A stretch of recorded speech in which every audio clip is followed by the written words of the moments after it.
સુરતમાં ગુજરાત ભાજપ પ્રદેશ અધ્યક્ષ C R પાટીલે કાર્યકરો સાથે અયોધ્યામાં થયેલી ભગવાન રામની પ્રાણ પ્રતિષ્ઠા મહોત્સવને નિહાળ્યો હતો। ત્યારબાદ ભાજપ પ્રદેશ અધ્યક્ષ સી આર પાટીલે પત્રકાર પરિષદ યોજીને કહ્યું કે હિન્દુ સમાજની આસ્થા અને અપેક્ષા આજે પૂર્ણ થઈ છે। 1991માં કાર સેવકોએ પોલીસના દંડા ખાધા હતા, જે વિપક્ષ અલગ માનસિકતા રાખતું હતું, ત્યારે આ કાર સેવકોએ અયોધ્યા લઈ જવા માટેની વ્યવસ્થા કરવામાં આવી હતી। આખા દેશને તેમની અપેક્ષા મુજબનું રામ મંદિર બન્યું છે। 1400 કાર સેવકોને અયોધ્યા સ્થિત રામ મંદિરના દર્શન માટે ટ્રેનની વ્યવસ્થા કરવામાં આવી છે। રામ મંદિર બનવું જોઈએ તે માટે અનેક પ્રકારના આંદોલનો થયા છે। અનેક લોકોએ કાર સેવા કરી હતી, અનેક લોકોએ શહીદી વહોરી હતી, કેટલાક લોકોએ રામ મંદિર માટે વર્ષો તપસ્યા હતા, વર્ષો સુધી બાધાઓ રાખી પોતાની અલગ અલગ રીતે લાગણી વ્યક્ત કરી હતી। દેશમાં અનેક હિન્દુઓની લાગણી અને અપેક્ષાઓની પ્રધાનમંત્રી નરેન્દ્ર મોદીએ આજે પૂર્ણ કરી છે, જે બદલ હું આભાર વ્યક્ત કરી અભિનંદન પાઠવું છું। રામનું અસ્તિત્વ ન હોવાનું કેટલાક લોકોએ માન્યું હતું, લોકોની શ્રદ્ધાને હાનિ પહોંચાડવાનું કામ કરવામાં આવ્યું હતું। થયા વગર એમણે શાંતિપૂર્વક આ મંદિરનું નિર્માણ કર્યું છે, એના માટે પણ મોદી સાહેબનો ખૂબ ખૂબ આભાર માનીએ છીએ।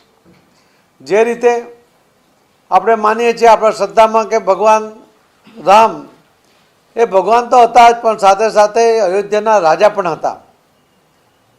અયોધ્યામાં જ્યારે એમને જન્મ થયો ત્યારે જે રીતે અયોધ્યાને સજાવવામાં આવ્યું હશે એની કલ્પના કરીએ તો આજે જ્યારે ફરીથી એમના જન્મભૂમિ પર રામ મંદિરનું નિર્માણ થયું છે ત્યારે પણ આખો અયોધ્યાને એ જ રીતે કાયમી સજાવવામાં આવ્યું છે।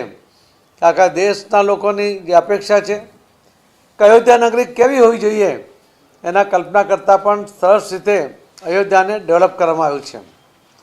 મેં કહ્યું તેમ કે ભગવાન રામ રાજા પણ હતા, તો એમનો મહેલ અથવા તો એમનો રહેવાની જગ્યા એટલે કે એમનું મંદિર એ પણ ભવ્યથી ભવ્ય બનવું જોઈએ, એ જે અપેક્ષા હિન્દુ સમાજની હતી એ પણ આજે પૂર્ણ થઈ છે।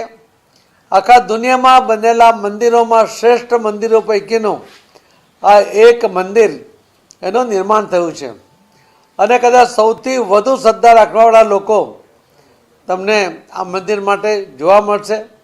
એમને એક સંતોષની લાગણી એમના જીવનમાં અનુભવી રહ્યા છે। 1991માં કેટલાય કાર સેવકોએ પોલીસના દંડા ખાધા હતા, જેલમાં પણ ગયા હતા।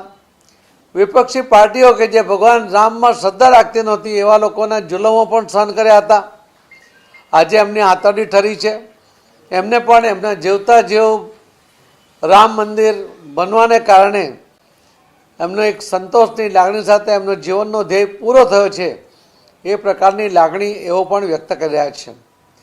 આજે જ્યારે ફરીથી જ્યારે કાર સેવકોને અને શ્રદ્ધાળુઓને દરેક લોકસભામાંથી એક ટ્રેન દ્વારા મોકલવાની વ્યવસ્થા થઈ છે, એમાં અમે કાર સેવકોને પ્રાધાન્ય આપવાના છે। જેમને જવું છે કાર સેવકોની કદાચ ઉંમર હશે, અવ્યવસ્થા છે, તો એમની સાથે પણ વધુ એક એમના કુટુંબીજન અથવા તો ઈચ્છે તેને સાથે લઈ જવાની વ્યવસ્થા પણ અમે ગોઠવી રહ્યા છીએ। આ પહેલી એક લોકસભાની ટ્રેન પછી બીજી બધી ટ્રેનો દ્વારા પણ શ્રદ્ધાળુઓ જઈ શકે અને એમને કોઈપણ પ્રકારની અવ્યવસ્થા ન થાય એની પણ કાળજી રાખવામાં આવશે। ખૂબ સારી વ્યવસ્થા અલગ અલગ સંસ્થાઓ દ્વારા કરવામાં આવી છે। ભોજનની વ્યવસ્થા પણ કરવામાં આવી છે, એમાં કેટલાક તો ગુજરાતથી આ ભોજનની વ્યવસ્થા માટે પહોંચી ગયા છે। બાપા સીતારામ સહિતના અનેક લોકો એમાં ભોજન માટેની વ્યવસ્થામાં જોડાયા છે।